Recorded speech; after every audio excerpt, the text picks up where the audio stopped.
These are the regulations for the guilt offering, which is most holy.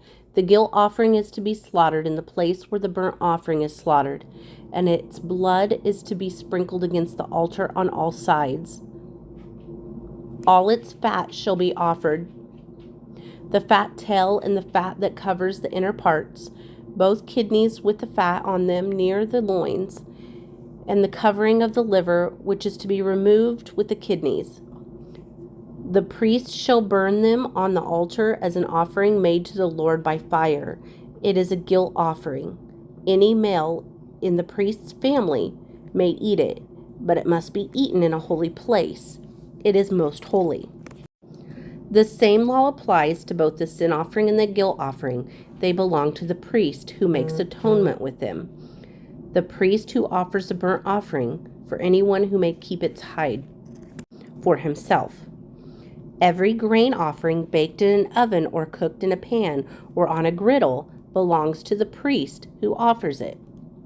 And every grain offering, whether mixed with oil or dry, belongs equally to all the sons of Aaron. These are the regulations for the fellowship offering a person may present to the Lord. If he offers it as an expression of thankfulness, then along with his thankful offering, he is to offer cakes of bread made without yeast and mixed with oil, wafers made without yeast and spread with oil, and cakes of fine flour, well kneaded and mixed with oil. Along with his fellowship offering of thanksgiving, he is to present an offering with cakes of bread made with yeast. He is to bring one of each kind as an offering, a contribution to the Lord. It belongs to the priest who sprinkles the blood of the fellowship offerings. The meat of his fellowship offering of thanksgiving must be eaten on the day it is offered. He must leave none of it till morning. If, however, his offering is the result of a vow or is a free will offering, the sacrifice shall be eaten on the day he offers it, but anything left over may be eaten on the next day. Any meat of the sacrifice left over till the third day must be burned up. If any meat of the fellowship offering is eaten on the third day, it will not be accepted. It will not be credited to the one who offered it, for it is impure.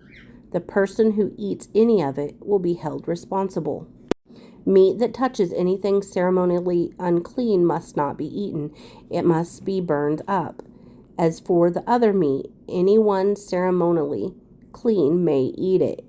But if anyone who is unclean eats any meat of the fellowship offering belonging to the Lord, that person must be cut off from his people.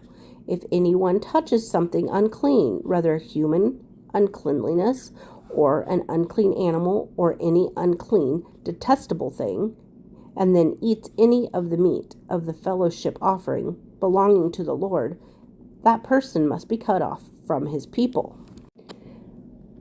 The Lord said to Moses, "Say to the Israelites, do not eat any of the fat of the cattle, sheep, or goats. The fat of an animal found dead or torn by wild animals may be used for any other purpose, but you must not eat it. Anyone who eats the fat of an animal from which an offering by fire may be made to the Lord must be cut off from his people. And wherever you live, you must not eat the blood of any bird or animal. If anyone eats blood, that person must be cut off from his people." The Lord said to Moses, "Say to the Israelites, anyone who brings a fellowship offering to the Lord is to bring part of it as his sacrifice to the Lord. With his own hand he is to bring the offering made to the Lord by fire. He is to bring the fat together with the breast and wave the breast before the Lord as a wave offering. The priest shall burn the fat on the altar, but the breast shall belong to Aaron and his sons. You are to give the right thigh of your fellowship offering to the priest as a contribution. The son of Aaron who offers the blood and the fat of the fellowship offering shall have the right as his share. From the fellowship offerings of the Israelites, I have taken the breast, that is waved and the thigh that is presented, and have given them to Aaron the priest and his sons as their regular shares from the Israelites.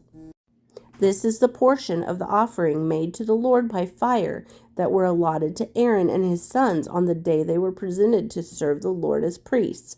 On the day they were anointed, the Lord commanded that the Israelites give this to them as their regular share for the generations to come. These then are the regulations for the burnt offering, the grain offering, the sin offering, the guilt offering, the ordination offering, and the fellowship offering, which is the Lord gave Moses on Mount Sinai on the day he commanded the Israelites to bring their offerings to the Lord in the desert of Sinai.